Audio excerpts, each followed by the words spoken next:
সে স্থানে পৌঁছানোর পর জুনায়েদ বাগদাদী রহমাতুল্লাহি দেখেন অনেক ইহুদি একত্রিত হয়েছে আর উঁচু একটা আসন বানানো হয়েছে। কিছুক্ষণ পর সে আসনে এক বৃদ্ধ পণ্ডিতকে এনে বসানো হল। সে পণ্ডিত প্রতি বছর সবাইকে একটি মাত্র উপদেশ দিতেন, সবাই সে উপদেশ সারা বছর পালন করতেন। কিন্তু এইবার সে পণ্ডিত উঁচু আসনটিতে বসে আছে, কিছুই বলছে না।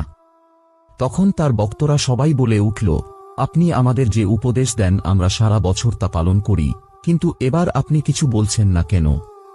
আমরা সবাই আপনার উপদেশ শোনার জন্য অধীর আগ্রহে বসে আছি।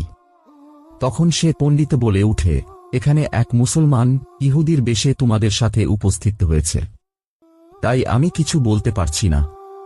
সবাই উত্তেজিত হয়ে বলে উঠল, কে সেই ব্যক্তি? আমরা তাকে হত্যা করব। তখন সে বৃদ্ধ পণ্ডিত বলে উঠে, খবরদার, তোমরা কেউ